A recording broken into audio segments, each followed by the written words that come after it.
एका डॉक्टरांची कल्पना करा, जे स्वतः शेकडो रुग्णांना दररोज चेक करतात आणि स्वतः ट्रीटमेंट देतात, पण त्यांना 1 वर्षापासून ते स्वतः एका आजाराने त्रस्त आहेत.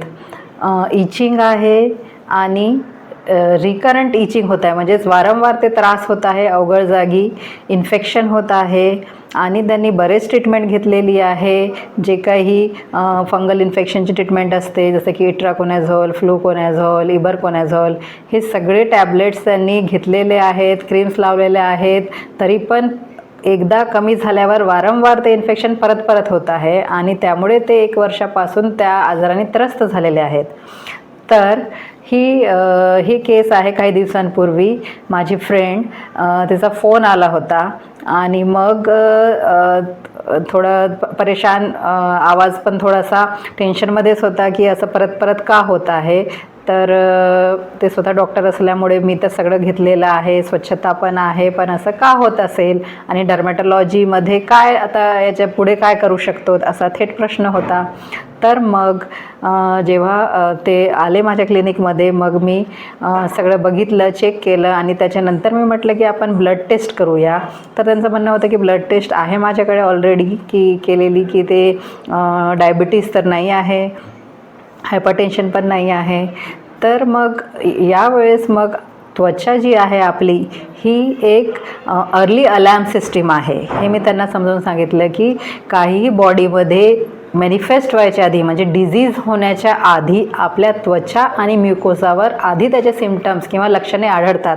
म्हणून ॲज अ डर्मॅटॉलॉजिस्ट, म्हणजे त्वचारोग तज्ज्ञ, आधी जे काही डिझीज, समजा डायबिटीज होण्याच्या आधीच काहीतरी एक लक्षण दिसेल आणि ब्लडमध्ये ते फ्रँकली डायबिटीजच्या रेंजमध्ये ते जायच्या आधीच अर्ली डायग्नोसिस, म्हणजे प्री डायबिटीजच्या रेंजमध्येच आपण ते ओळखणार. म्हणून आम्ही म्हटलं की ठीक आहे, समाधानासाठी आपण ब्लड टेस्ट उद्या करून घेऊ. आणि मग नेक्स्ट डे ब्लड टेस्ट केल्यावर जेव्हा रिपोर्ट आले, तेव्हा त्यांच्या रिपोर्टमध्ये HbA1c 6.3 होतं, जे की प्री डायबेटिक रेंज आहे. 6.5च्या वर गेलं की मग डायबिटीजच्या रेंजमध्ये येतं, पण हे प्री डायबिटीज होतं, म्हणजे डायबिटीज तर झालेला नव्हता, पण त्याच्याकडे वाटचाल झालेली होती. त्याच्यासोबतच विटॅमिन B12 कमतरता होती, विटॅमिन Dची कमतरता होती आणि मेन म्हणजे कोलेस्ट्रॉल, जे ट्रायग्लिसराइड्स आहेत ते पण 250 झालेलं होतं आणि कोलेस्ट्रॉल लेवल 180 झालेली होती, म्हणजे हे पण थोडे थोडे वाढलेले होते. तर हे सगळं वाढल्यामुळे काय झाले की प्रतिकारशक्ती बॉडीची थोडी कमी झाली आणि म्हणून परत परत हे इन्फेक्शन होत होतं. तर मग त्यांना काउन्सेलिंग केली, काही दिवस औषधोपचार चालू केला, मेटफॉर्मिन टॅबलेट 500 mg रोजची चालू केली आणि 3 months चालू ठेवलं. हे सगळं चालू केल्याच्या 7 दिवसांनीच त्यांचा त्रास खूप कमी झाला आणि मग आम्ही हे 3 months चालू ठेवलं. त्याच्यासोबतच त्यांना लाईफस्टाईल चेंजेस सांगितले, डायट आणि एक्सरसाइज सांगितली, स्ट्रेस रिडक्शन सांगितलं. तर 3 महिन्यानंतर ते कम्प्लिटली सिम्पटम्स गेले आणि त्यांना खूप रिलॅक्स झाले. त्यांनी मेटफॉर्मिन तर त्यांची बंद करण्यात आली, पण त्याच्यानंतर त्यांचे लाईफस्टाईल चेंजेस जे आहे, डायट, एक्सरसाइज, हे सगळं चालू ठेवलं.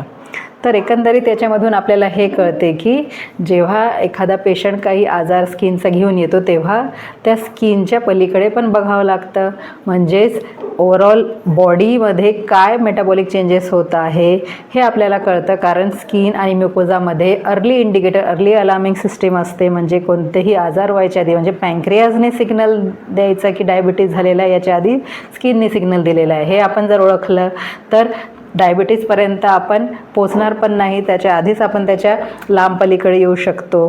तर हे असं केसेस आपल्या दैनंदिन जीवनात बघायला मिळतात आणि मग त्याच्यामधून हे आपल्याला शिकायला मिळते की आपल्याला स्किनचा आजार फक्त स्किनचा आजार नसून ते एक पूर्ण मेटाबॉलिक डिसऑर्डरचं एक सिग्नल देत आहे.